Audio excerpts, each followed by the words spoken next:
Welcome, welcome, welcome. My name is Kevin Dean, and this is Swimming with Sharks, where we will take a deep dive into use cases in the world of Gen AI. We are going to talk today to Mike Lyons from kirise. And today I am super excited to have him on the show. Welcome, Mike. How are you doing today? Hey Kevin, doing good, man. It's great to see you again. Oh, likewise, likewise. Um, I'm super excited to kind of chat with you today. But before we get started, maybe you can tell the audience a little bit about yourself and your journey. Yeah, thanks. I joke that I sort of got introduced to IT back in the 1900s. Not maybe like stone and chisel, but not too far after. But really, I've been in IT my whole career. My undergraduate work is in information systems, and Mhm. and I just have had this very interesting and unique career journey that I don't know I could have planned. I've worked in very very small sort of shops, a private investigator firm in Southern California, like very small. That's where I sort of was doing early IT work. Then I went to work in higher education at the University of California, Riverside, and worked in higher ed, which has a whole different sort of um, environment and how you're dealing with business. And then I went to work in a finance company, a very large financial firm, and then I went to work in government, and then I went to work in nonprofit, and now I work at I work full time at a very large consulting firm, and I own my own company. So it's just been a wonderful career filled with ups and downs, and I like to say I've seen agile ways of working work really well, and I've seen them like work horribly, just terrible, not good stuff. And probably like you, Kevin, I learned significantly more from those failures. I'm a bit air quoting like failures. I don't know, they're learning opportunities. Learned so much in those things, and here we are today. 18 months into this radical new world of what, well, most people would say 18 months of generative AI. We'll get into that, I'm sure. And it's like I'm learning more by failing than I like succeeding. So anyway, that's just a quick run through. I love that, Mike. That is so awesome. And it's interesting that, you and I have kind of been around the block. And there's a saying, what's old is new again. Yeah. How do you feel about that statement as it relates to, let's take off Gen AI and just put in AI? How do you feel that statement resonates? Well, when we think about this idea of having a big bucket of data and then interrogating it to get answers, well, I mean, that's what computers have been doing. Like, that's why we made them. Well, I guess we made them to interrogate numbers back in the day, rather than like a fancy calculator. But Yeah, but right. the idea is the same. You like get data and then interrogate it and make it do something for you. Yeah, in a nutshell, that's kind of what we see today. It's just a big globs of data, and how do you sort of look at it differently? So that might be how I reflect on this. And as you pointed out, there's nothing new under the sun. Yes, I would agree with that. Yeah. So when we think about what's going on, we talked about over the last 18 months, generative AI has become a hot topic, a very hot topic. What have you, and you talked about that you're learning from your failings. And honestly, you and I were together at a conference last week, and we were hearing a lot of big companies talking about their learning through failure. You work with a lot of agile stuff. Can you tell me about what you're learning from agile and those are principles and how they could apply to the world that people are seeing themselves in with looking at Gen AI? Oh man, that's a really good question. I'm not sure I've sort of maybe drawn the parallel between the two, but let's jump in there a second. I mean, for anybody listening who is familiar with agile ways of working, you'll know that agile is all about like how fast we can learn, how fast we can adapt, and how fast we can sort of be creating the right thing for the right people. Notice I didn't say it's about Scrum. I didn't say it's about sort of Kanban or extreme programming, those things are important. And yes, like, yes, please begin to understand those approaches. But an adaptive mindset is like, well, I want to be fast to learn. That's this idea of agility. So circle that back to, okay, well, again, 18 months ago, the dawn of sort of this open AI world, and we democratized access to data big time, and Hmm. now anybody with any sort of device can get access to just more data than we can even do what to do with. Okay, well, so how might you go about learning that? Well, if we were pre sort of agile, I would build out a plan. I would build out a very detailed plan. Here's what I'm going to do, and here's when I'm going to do it, and I would lock it all in, and then I would go, execute on that plan to learn it, and then maybe 9 months from now, I would pop out on the other end, and I would have like this knowledge, and there's nothing wrong with that. I'm not saying that that's wrong. I'm just saying it's slow. Oh, yeah, right. Yep. Slow. A different way, an agile way of learning about AI is to, you know, download ChatGPT on your phone or Claude or Perplexity or, insert any of the other tools out there and begin to interact with it. And instead of, launching a sort of Google search, try searching with Claude. See what it tells you. Or, hey, I'm not here to like promote any particular brand, but copilot.microsoft.com Yeah. available to everybody. You don't need permission. Like just go. So to just sort of sum that up, I think agile ways of working and being like an agilist, this is kind of how I think about stuff. Yeah. So I'm going to go try it, and then I'm going to fail a little bit, and I was like, "Oh, I just learned something. You can't use it for that, or you shouldn't use it for that, Yeah. Yeah. or it was wrong. It hallucinated. Like I already know better, like stuff like that." So I think that, and I don't know. I think most people probably are like that. They're just kind of jumping in and giving it a try. If you're waiting for somebody to sort of tell you how this thing works, like, I don't know. I don't think that's Yeah. it. You got to get in. Yeah, yeah, you've got to get in, and I think one of the things that I heard at the conference is that the people who are the learners and taking these steps now are really going to be the experts for the future because everybody else is going to have a learning curve to continue to catch up to. But you mentioned, let's get in, let's try it, let's put on Chat GPT. Let's talk about risk and governance. So you've got let's just go out and do it. That's one camp. You've got another camp that says, hold the phone, don't do anything until we give you the A-OK. Um, where's the middle ground? Because you've got to have some type of balance between, okay, we're going to open up the gates to everything versus we've got security, data privacy, regulations, all of those things. How do you think about those type Sure. of issues?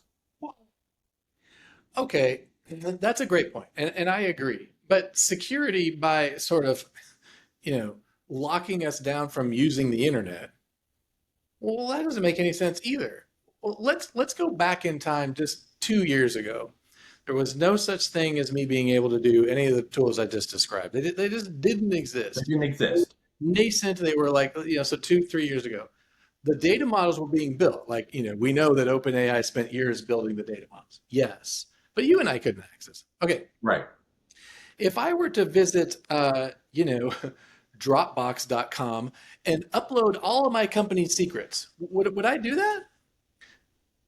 Probably not. Well, why not? Well, it wasn't because my company blocked Dropbox.com. I physically could do that, or Box.com, or Google Drive, or insert whatever cloud storage data place you want. I don't care. Your company didn't block all of them. Most likely. I don't know. There's probably Right. some company. Most have it, right? Well, let me just say, in general, In your general. company allows you to go out and use the internet, but you didn't think, I know what I'm going to do. I'm going to take all the company's secrets and make them public. Like I don't know. There's bad actors in companies. Okay, I Yeah. get it, but by and large, companies are built on trust. We trust our employees to not go be stupid. Yep. Okay, so it's the same thing now, right? Why didn't you just lock down the internet when the internet came out? Well, because there's so much value in using it. There's so much value in all of the benefits that it brings. Well, the same is true today. But what I think is just this: we've got these glaring examples of people literally uploading the company's secrets into ChatGPT and then interrogating it. Oh, okay. But our knee-jerk reaction can't be, okay, well then everybody's trying to be stupid too. I don't buy that. We have the same Yeah. problem we did 2 years ago as we do today. Don't be stupid. Yeah, don't be stupid. I like that a lot. So when I think about not being stupid, I think that there is stupidity because, you did something because you're an idiot versus that was done because you just didn't have the knowledge. Can you talk to me about how you think about educating individuals within organizations to help them be smarter and not do stupid things just because they did it by accident? I didn't know. Isn't that something? So, I mean, we already, as organizations, we already have that in place. I mean, every organization, not every, many organizations have sort of corporate policies in place, and then you train your employees on it. That's not unusual. It's not Right. uncommon. Even startups have like some form of like a agreed upon, working agreements. There's something. Yeah. So again, I just nothing new under the sun. How are you doing it today? Oh, well, then do that. Like if you have let's say you have a biannual security review that you do with your teams. Okay. Well, you should be saying, and here's how you're going to interact with large language models. Because I can't possibly block them all from your phone. It's just, you can't do it. I Can't do can't it. the internet. Yep. And Okay. So train them. Just teach them. And do you have to be creative and come up with new kind of what? New kind of language? Yes. You might have to involve your attorneys. Yes. You might have to update your NDA documentation. Yes. But to just sort of go the other ditch, which is just ignore it and not tell people about it or try to block everything as it comes up, it's just not, you can't do it. You can't keep up. So I would say it just needs to be part of your already security conscious culture that I hope your organizations have. I love that. Now, let's talk on the other side. What are some of the innovations that you think can come out from really diving in and leveraging open AI, leveraging Gen AI and allowing your organizations to experiment with Gen AI? Yeah, you mentioned earlier that you and I were chatting at a conference recently, and I'll tell the story I told you a few moments ago, just real quick here though. The kickoff keynote at that event I thought did a much better job, so I'm just going to kind of borrow from that. But this individual, he was saying, encouraging organizations that innovation happens at the edges. It happens by letting people think and experiment. It rarely happens sort of in the conference room where we go to a whiteboard and say, okay, everybody, for the next hour, we're going to innovate. No, that's not how innovation works. Innovation happens at the edges. And his point was, so, and this was his language. This is not mine, but I thought it worked really well. Allow 1,000 plants to bloom, 1,000 flowers to bloom. It's like, well, what does that mean? Well, what he meant was, let 1,000 experiments run and see, what's going to come forth, what's going to birth, and if you do that, you'll be surprised. This was one of his key takeaways: is you don't know what's going to happen. You don't know where the innovation is going to happen. Now that whole like you don't know, oh man, no C-suite executive ever not they like to know. Like, no, they They want to like know. to know. Yeah. So The board want to know, right? yeah, so you're telling a bunch of CEOs to just sort of like hippy dippy, I don't know, man, innovation gonna happen out the field. Okay. And they're just their minds are like, no, I gotta lock it down. I gotta, block this or whatever. And he's saying, no, allow 1,000 plants to bloom because some of them are going to yield flowers or fruit. I'm messing the analogy up. I'm No, no, no, sorry. no. It makes a lot of sense. But we kind of get the point. And then last thing he said is, and this was, I thought, okay, he's like, commit to like at least going a little bit deeper on 10 of those ideas and then commit to taking one idea to production by 2025. And I thought Yeah. that was a bold, like, okay, now in my CEO head, I'm like, yeah, okay. Now wait a minute. I don't know about the thousand, flowers, but I do know let's do 10 experiments and let's commit to having one of those be something we push out to prod in 2025. That sounds good to me. I like that. Now, what's it going to be? I don't know. I got to plant 1,000 seeds. Oh, that's awesome, right? In order to get there, you've got to plant a thousand seeds in order to get there. And it sounds a lot like adopting kind of that Google mentality. You know how Mm. Google employees, they get like 20% of their time to be Oh, able yeah, to yeah. innovate on whatever type of idea and concept that they want to do. So they're given that time to innovate. I think that concept to me has always sounded attractive, right? Innovating, learning, experimenting, and you just never know what's going to happen. You got to give employees and people the space to do that. I love that a lot.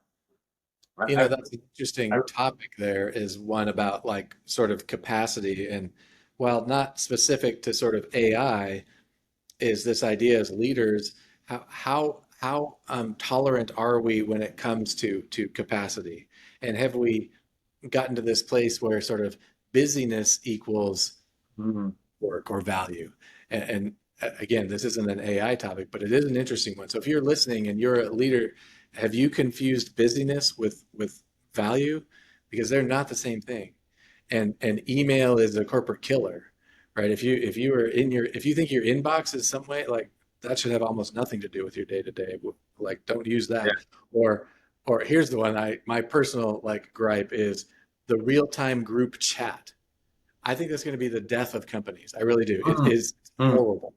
Yeah, you might be thinking, oh, but I need to communicate quickly. It's like, really?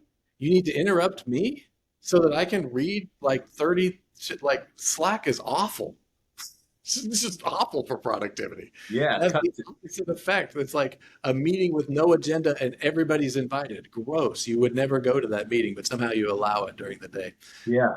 That's a whole, I'm steering us off the way, but I love that concept, and it's so true, right? I think we're so busy, and companies are so busy that it cuts back on innovation. And I do believe that it does tie into the conversation of Gen AI, right? What we've heard a lot of people saying is that Gen AI is going to give us the ability to leverage our time in a way that we can be more strategic and more productive. But if we are putting constraints on our organizations in other ways, then the promise really doesn't come to fruition if we don't allow not just Gen AI, but the way that we think about our day to day to change that, then nothing else changes either. wasn't email supposed to do that for us? Didn't happen. Didn't happen. What wasn't, Didn't happen. and so now Slack was supposed to do that for us? Now, no, Gen AI will do it. Really? Like, I don't know. History has not proven that we've used technology like to free up time. Yeah. There's a meme, you probably saw it, Kevin. You've probably seen this. It's a quote, and I'm messing it up, but it's a young lady, and she says something like, I thought I'll mess it up. I It's all thought good. generative AI was supposed to free me up from doing the dishes and doing laundry so I could do art and write poems. Instead, it's doing art and poems, and I still have the laundry and dishes, right? It's that kind of sentiment. It's like, yeah, we didn't really get any better. Yeah, like we didn't like figure this out, right? The first three times, right? We'll have to figure it out at some point, right?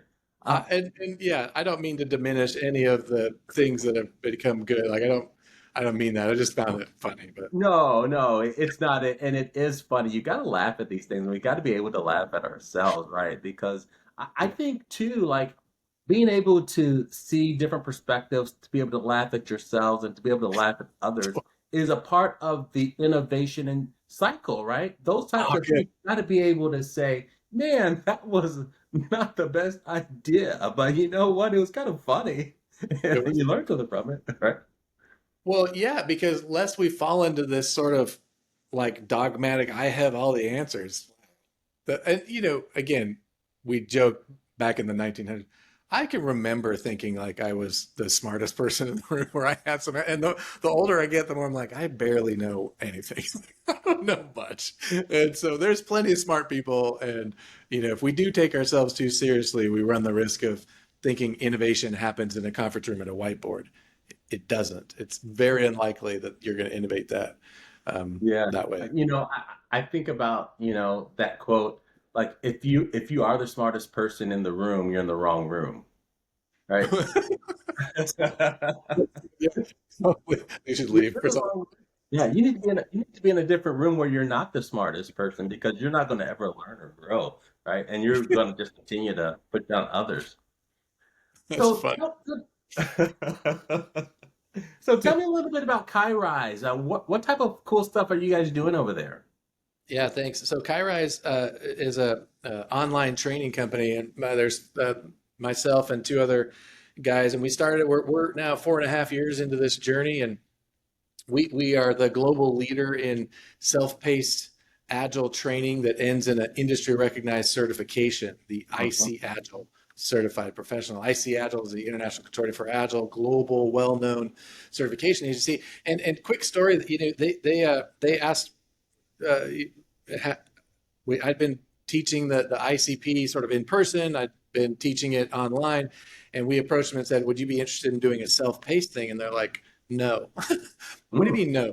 They said, "Well, our learning objectives are all around like the learner has to interact with the material and provide, there's conversations and feedback and all the stuff Bloom's taxonomy of learning talks about." And we're like, "Okay, well, would you be willing to pilot with us?" And they agreed, and it took us about 6 months, and they didn't lower the bar on the standards. This is why I appreciate they didn't lower the bar. They're like, you still got to figure out how the learner is going to interact, the learner is going to provide, like, how are you going to get feedback? Yeah. And so we've been working with them. It took us about 6 months. We finally got our first product out. Our next product is coming to market here in the next 2 months. Another certified course on project management, and we've been able to embrace like some of the generative AI tools in the course. So I'll give you some quick examples there. One of them is something called Ask Mike, and the learner, like one of the learning objectives is the learner has to create a product roadmap and then update that roadmap based on feedback. Well, Kevin, it's a self-paced class, so I'm never going to real time give them feedback. I'm not in a classroom. So how might you meet that learning objective? Well, we use a large language model based on everything I've ever said, all of my transcripts, all of my LinkedIn posts, any talk, any podcast I've ever been on is in my clone. And so when you are presented with this idea of building a roadmap, the learner creates a roadmap. They use a tool like Google Slides or something. We want to make it free. And then they upload that into my clone, and the clone actually reads the image, makes decisions based on where you have put your features and dates and whatnot. We give it some constraints, and then the large language model provides that feedback. The learner then takes that feedback, makes updates, and provides it again, and the clone remembers the conversation it just had and says, "Okay, good. I see you've moved this over there. You might consider moving that this way, and don't forget you've got this go live event on next quarter, 2026, whatever." Um, that's a powerful thing we did not have access to 18 months ago. Like I That's pretty cool, by the way. What's that? That's pretty cool, by the way. It's fun. It's neat. And there's added bonus. If you hit the little voice button, it'll talk in my voice. It'll like, you can interact with it. That's amazing, You can right? actually call me. I have a contact called Call My Clone. You can call me and have a talk with. So I asked myself what to do this weekend. God, don't ask myself this That's cool stuff. I think what we're hearing and we're seeing is there's a lot of ways to be innovative nowadays, and now it's just absolutely escalating. The speed is it's astounding. I don't know. You're much closer to this than I am, but I cannot keep up. I don't. I'm on the thing. I'm on this all day. Like I'm reading, I'm researching, I'm working, and like I'm in it, and I'm nowhere near keeping up with it. How are you doing that? The same as everybody else, right? And one of the ways that I do it is by having these conversations because every time I have these conversations, I'm learning from people who are out there executing on use cases. They're sharing with me new things, new ideas, and that's how I'm really. I think for me personally, learning is a very interactive experience, right? And so you can read, that's one thing, but I believe listening, talking, interacting, challenging, all of that really enhances the learning experience. And Mhm. so that's why having these conversations with smart people like yourself are great for me because it helps me to continue to say, oh, you know what, Mike said this. I'm going to go and dig into that, right? And those are the types of things that help me to continue to grow and learn. So that's why we're doing this podcast because you and I talked about this at the conference. The passion is there's so much out there. People need to be able to have a source where they can go and like learn and hear and interact and think about things that maybe they hadn't thought about before and try new use cases. Something you mentioned too was, and I agree with all that. That's sort of experiential, many, many ways to learn. And I agree, talking about it helps. I was preparing for our talk today by reading through, today the latest sort of rounds of what's happening. I'm like, just it's even going on podcasts or for you hosting podcasts is a great way to learn. It is also interesting. I think you mentioned this idea that we talked about like there's nothing new under the sun, but we've had this data around for a while. We've been able to interrogate data. But what are you seeing? Like, why the big fuss? Why if this is nothing new under the sun? What do you think is the fuss all about? Yeah, I think the fuss is back to a point that you mentioned. It's the speed of which it's the speed of which we can get results, right? So I can ask a question and get the results back in seconds. That Mhm. speed has never been at that where it is now. Like, and that's why NVIDIA is just like through the roof, right? Oh, I mean, it's because they're giving us speed, right? So I think speed is one of the top reasons. Number two, I think we are widening the base, meaning that before folks like you and me who went to school for computer information science and we geeked out, we nerded out, we've been in this space, we've programmed, we've done all those things. We've always heard about, known about, theorized, theorized, and played around with this for a while. But now my kids can go on to ChatGPT and create something in a matter of hours that would have taken us 6 months, multi-million dollars to deliver, right? So I think those are the two reasons: speed and it's widening the base. accessibility. Yeah. Yeah. Yeah, the accessibility piece, I agree with you. The accessibility piece is interesting. Uh, I wonder if you have thoughts on like what's next. I mean, a lot of people in globally have a smartphone, have a device that can connect or have access to the internet. But there's a large group of people that don't have access to that, be it maybe Mm. financially or even remoteness of areas. I wonder how does the technology advancement help them? Have you considered any of that, or think of like people living in poverty and how can we use generative AI for good to help our globe? Yeah. One, that's an awesome question and a series for a whole nother Oh deeper. my gosh, don't you think? Yeah, Yeah, 100%. Like we could spin our own podcast for that one. totally right. Uh, but here's what I've been asked this question multiple times. It's almost like a reoccurring question that gets asked back to the host. Um, and what I will say is this: what's exciting about the future is that we really don't know what Yeah. the future is going to hold, right?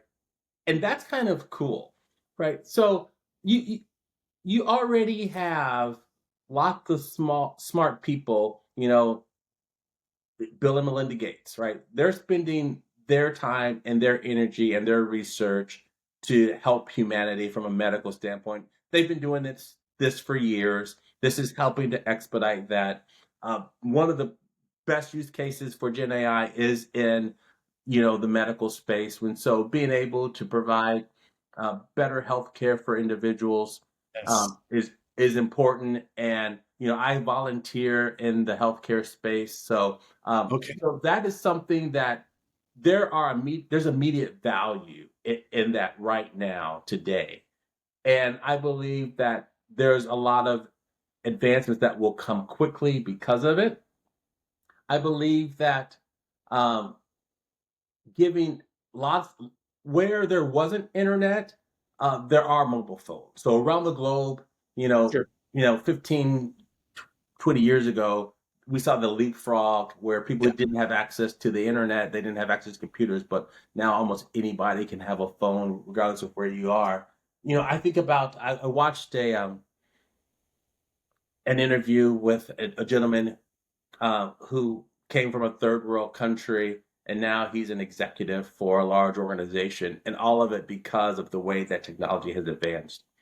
So I think there's a lot of opportunities that this technology can give to people. It's exciting to see what will come.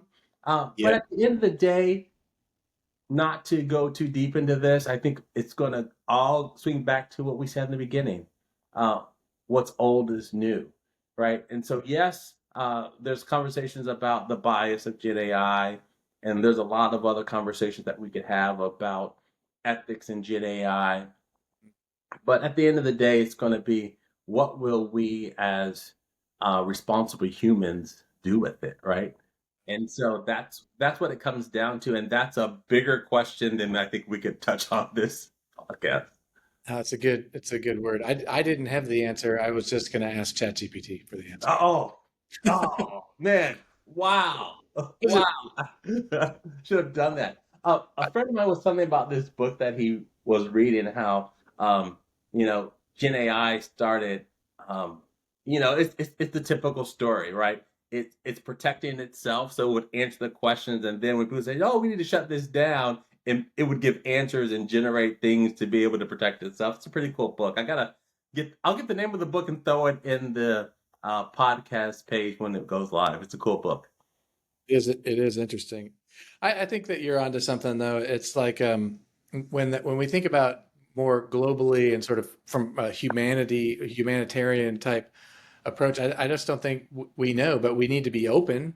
We need to be open to try. It's the thousand plants or thousand blooms Yeah. construct. Like I don't know, but we could try. And to tie it all the way back to sort of this agile approach, agile. And this is my area. Like I'm not an AI expert. I'm focused on agile delivery and helping organizations deliver well in the product space.